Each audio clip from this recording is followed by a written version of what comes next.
आज की big boss और स्प्लिट्स विला वाली जनरेशन में इमेजिन करें एक शो अनाउंस होता है जिसमें एक बंदा एक सिंगल कमरे में बंद कर दिया जाता है और उस कमरे में उस कंटेस्टेंट के पास पानी के अलावा कुछ भी नहीं होता। और कुछ भी नहीं होने का मतलब नॉट इवन कपड़े। उस कंटेस्टेंट को लॉटरी टिकट खोल खोल के एक एक प्राइज जीतना है और इन्हीं प्राइजेस की टोटल वैल्यू 1 मिलियन येन तक पहुंचनी है। सिर्फ तभी वो शो कंप्लीट करके बाहर आ सकता है। मतलब जो कुछ भी चाहिए, खाना, कपड़े, बेसिक सर्वाइवल की चीजें सब लॉटरी के थ्रू ही मिलेगी। सुनने में कंसेप्ट इंटरेस्टिंग लगता है ना? बट असली में एक टॉर्चर लाइव स्ट्रीम था जो एक इंसान की जिंदगी और मेंटल स्टेबिलिटी को तबाह कर सकता था। और ये कहानी है एक आदमी की जिसका नाम था नासुबी। एक ऐसा बंदा जिसने पूरे जापान के एंटरटेनमेंट के लिए 300 से ज्यादा दिन बिना कपड़ों के एक कमरे में लाइव स्ट्रीम करी। पूरे जापान ने उसे छोटी सी छोटी चीज के लिए स्ट्रगल करते देखा, लेकिन इस शो ने उसकी मेंटल हेल्थ को बैडली डैमेज कर दिया। और स्टोरी के एंड तक तुम्हें इतना बुरा लगेगा कि तुम सोच भी नहीं सकते, क्योंकि प्रोड्यूसर ने ऐसी इविल हरकतें की कि इस शो को टॉर्चर लाइव स्ट्रीम कहना ही सही होगा। कॉमेडी और ट्रेजेडी में डिफरेंस क्या होता है? कॉमेडी में जो मेन कैरेक्टर होता है उसके फ्लॉज होते हैं और एंड में या तो वो फ्लॉज को ओवरकम करता है या फिर वही फ्लॉज उसे तबाह कर देते हैं। जो कहानी मैं सुनाने लगी हूँ वो एक लाइट और फन नोट में स्टार्ट होती है जैसे कॉमेडी, बट एंड में ये सब ट्रेजिक स्टोरी बन जाती है। नासुबी एक स्टैंड अप कॉमेडियन था,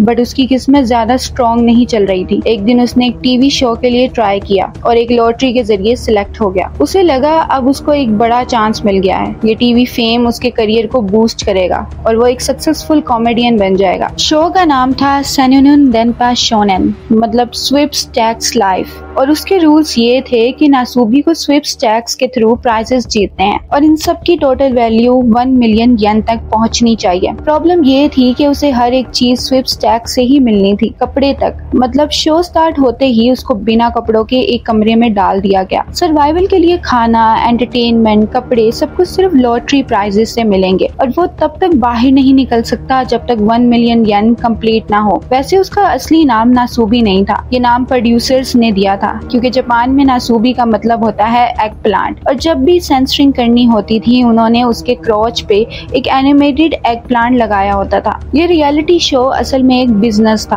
प्रोड्यूसर्स ने एक शरीफ इंसान की इनोसेंस का फायदा उठाकर उसे कंट्री के लिए एक लाफिंग स्टॉक बना दिया। फिर उसे एक कमरे में डाल दिया गया और बोला गया कि अपने कपड़े उतार दे। और यहाँ से स्टार्ट होती है उसकी हॉरिफाइंग जर्नी। उसने कपड़े उतार दिए और स्वीप स्टैक्स ओपन करना स्टार्ट कर दी। पहला प्राइज जो उसे मिला था एक फाइबर जेली। फाइबर जेली खाने के लिए होती है, बट ये प्राइज एक साइन था प्रोड्यूसर्स की इविल सोच का, क्योंकि जब उसने शो ज्वाइन किया था उसकी सबसे पहली रिक्वेस्ट थी एक कपड़ा, स्पेशली एक एप्रन। लेकिन उसे एप्रन नहीं दिया गया, उसे सिर्फ एक जेली दी गई। प्रोड्यूसर्स चाहते ही नहीं थे कि वो कपड़े पहने, क्योंकि उन्हें लगता था ऑडियंस को बिना कपड़ों वाला शो ज्यादा एंटरटेनिंग लगेगा। बहुत दिन तक उसे कुछ खास नहीं मिला। सोचो, एक बंदा एक कमरे में बंद है बिना कपड़ों के, ना कोई एंटरटेनमेंट, ना ह्यूमन इंटरेक्शन, और कैमरास कंटिन्यूसली उसकी लाइव स्ट्रीम कर रहे हैं। सोचो वो किस लेवल का लोनलीनेस और प्रेशर फील करता होगा। इसी लोनलीनेस की वजह से जब भी उसके कमरे की डोरबेल बजती थी वो एक्साइटेड हो जाता था। उसे लगता था कोई मैसेज आया है या नया प्राइज आया है, लेकिन हर बार उसका दिल टूट जाता था। कभी पोस्टमैन आता था और कहता था अपने नाम का प्लेट लगाओ, कभी फूड डिलीवरी वाला गलत एड्रेस पे आ जाता था। ये छोटी छोटी चीजें प्रूव करती थी प्रोड्यूसर्स की इविल नेचर। वो चाहते तो सिचुएशन हैंडल कर सकते थे, बट उन्हें शॉक वैल्यू चाहिए थी अपने शो के लिए। नासुबी ने कई दिन तक सिर्फ फाइबर जेली पे सरवाइव किया।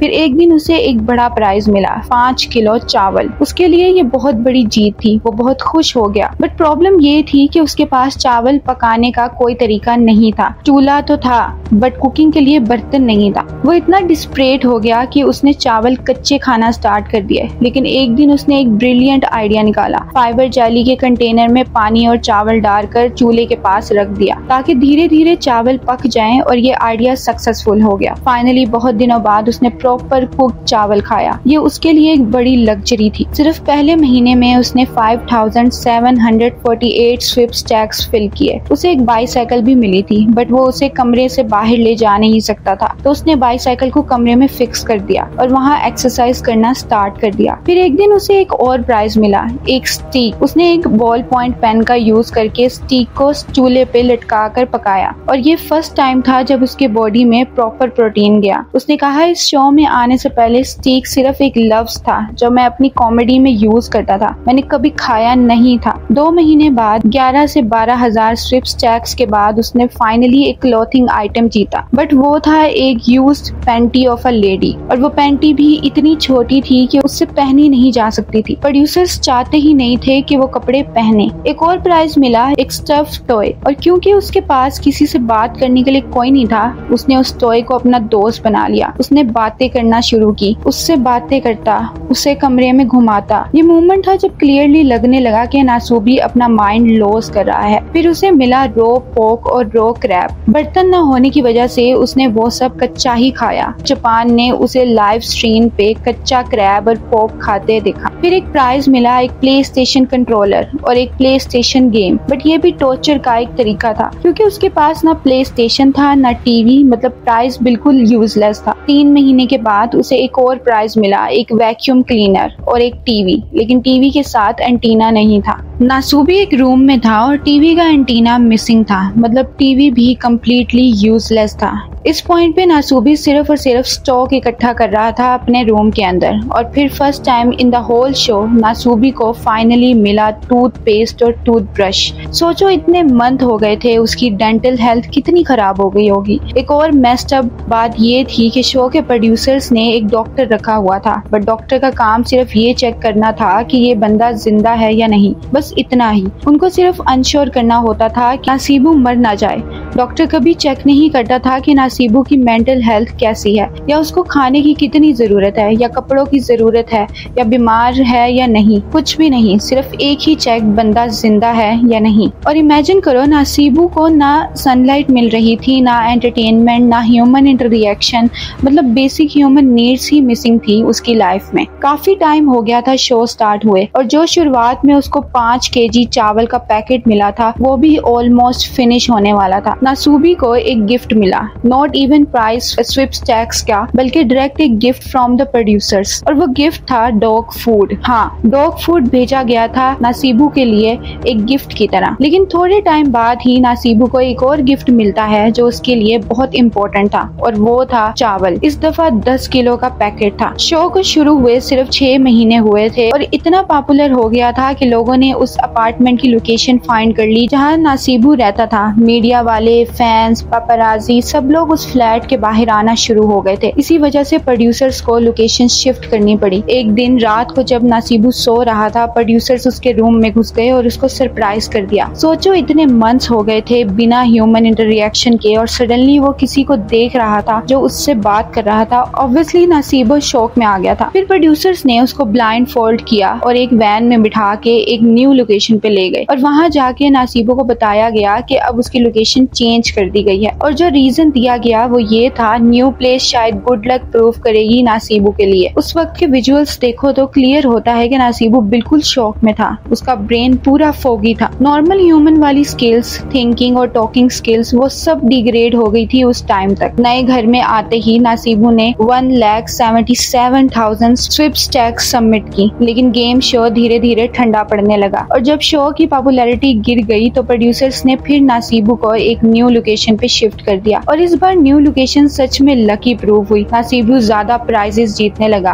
और जल्दी अपनी दहलीज तक पहुंच गया। एक प्राइज में उसको VHS प्लेयर मिला। नासीबू बहुत खुश हुआ देखकर, लेकिन फिर रियलाइज किया कि उसके पास VHS टेप्स ही नहीं है, तो वो भी यूजलेस था। थोड़े टाइम बाद नासीबू को एक प्ले स्टेशन मिला। अब फाइनली उसके पास प्ले स्टेशन, कंट्रोलर, एक गेम और एक टीवी था। सोचो 10 महीने तक बिना किसी एंटरटेनमेंट के रहना कितना मुश्किल होगा, और नासीबू भी इसी हालत में था, 10 महीने से बिना एंटरटेनमेंट के। फाइनली प्ले स्टेशन मिला और उसने लगातार 4 दिन प्ले स्टेशन खेला और ये सब लाइव स्ट्रीम हो रहा था। पूरा जापान टीवी पे देख रहा था कि नासीबू सिर्फ टीवी के सामने बैठे प्ले स्टेशन खेल रहा है। और इसी इंसिडेंट की वजह से नासीबू ऑफिशियली दुनिया का फर्स्ट वीडियो गेम स्ट्रीमर बन गया। उस वक्त स्ट्रीमिंग या गेमिंग का कंसेप्ट ही नहीं था, तो टेक्निकली नासीबू वर्ल्ड का पहला गेमिंग स्ट्रीमर था, लेकिन 5वें दिन उसने खुद पर बैन लगा दिया कि अब वो प्ले स्टेशन नहीं खेलेगा। क्यों? क्योंकि उसको रियलाइज हुआ कि अगर वो प्ले स्टेशन ही खेलता रहा तो स्विफ्ट टैक्स कौन फाइल करेगा और उसका गोल घर से निकलना कैसे होगा। तो फिर वो वापस स्विफ्ट टैक्स फिलिंग पर लग गया। धीरे धीरे नासिबो ने अपने 1 मिलियन येन की दहलीज क्रॉस कर ली, लेकिन प्रोड्यूसर्स ने उसको ये बात नहीं बताई क्योंकि नासिबो के पास खुद कोई कैलकुलेशन का सिस्टम ही नहीं था। प्रोड्यूसर्स ने इस फैक्ट को छुपाया और कोशिश की कि शो थोड़ा और लंबा चल सके और नासिबो से और पैसा मिल सके। लिटरली इवल मूव था ये। फिर फाइनली एक दिन रात को प्रोड्यूसर्स आए और उसको बताया कि हाँ, अब तुम जीत चुके हो, और नासिबो बहुत हैप्पी हो गया। फिर प्रोड्यूसर्स उसको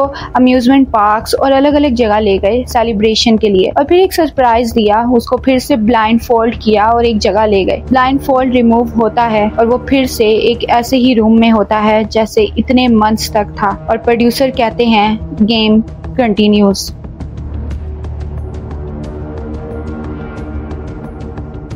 स्ट्रिप शो के प्रोड्यूसर को ये बर्दाश्त ही नहीं हो रहा था कि शो खत्म हो गया है और अब वो नासिबो से और पैसा नहीं बना सकते, तो उन्होंने शो का एक नया पार्ट ऐड कर दिया, एक नया चैलेंज डाल दिया। उन्होंने बोला कि अब नासिबो कोरिया में है और अब नासिबो को दोबारा से स्विफ्ट टैक्स फाइल करने हैं ताकि वो पैसा कमा सके, जिससे वो एक फ्लाइट टिकट ले सके कोरियन से जापान जाने की। समझ रहे हो कितना ईवल था ये? एक इंसान जो महीनों से बिना कपड़ों के लॉटरी टिकट्स फिल कर रहा है सिर्फ इसलिए ताकि वो निकल सके और शो जीत सके। शो के प्रोड्यूसर्स ने हद कर दी। उनको पता था कि नासिबो इनोसेंट है, शरीफ है और वो करते रहेगा स्विफ्ट टैक्स फाइल और हम और पैसा बनाते रहेंगे। प्रोड्यूसर्स ने बस नासिबो का इनोसेंस का फायदा उठाया, लेकिन अब नासिबो पूरी तरह प्रो बन चुका था। उसकी स्पीड बहुत फास्ट हो गई थी स्विफ्ट टैक्स फाइल करने में और उसने बहुत जल्दी अपनी हद तोड़ दी थी, जिससे उसको कोरिया से जापान की फ्लाइट टिकट मिल गई। प्रोड्यूसर्स भी हराम थे। उन्होंने एक और चैलेंज डाल दिया। उन्होंने बोला कि नासिबो इतनी मेहनत कर रहा है तो वो एक बिजनेस क्लास टिकट डिजर्व करता है, इसलिए नासिबो ने दोबारा स्विफ्ट टैक्स फाइल करना शुरू कर दिया और बिजनेस क्लास के लिए भी पैसा जोड़ लिया। फिर प्रोड्यूसर्स ने एक और चैलेंज डाल दिया। अब नासिबो को फर्स्ट क्लास टिकट मिलनी चाहिए और फिर नासिबो ने दोबारा स्विफ्ट टैक्स फाइल किए और उसने वो भी हद तोड़ दी। फाइनली नासिबो कोरिया से जापान जा सकता था। जब नासिबो जापान पहुंचा तो उसको फिर से ब्लाइंड फोल्ड कराया गया और एक रूम में ले जाया गया। जब उसका ब्लाइंड फोल्ड हटाया तो उसने देखा कि वो बिल्कुल सेम रूम है और वो रूम देख के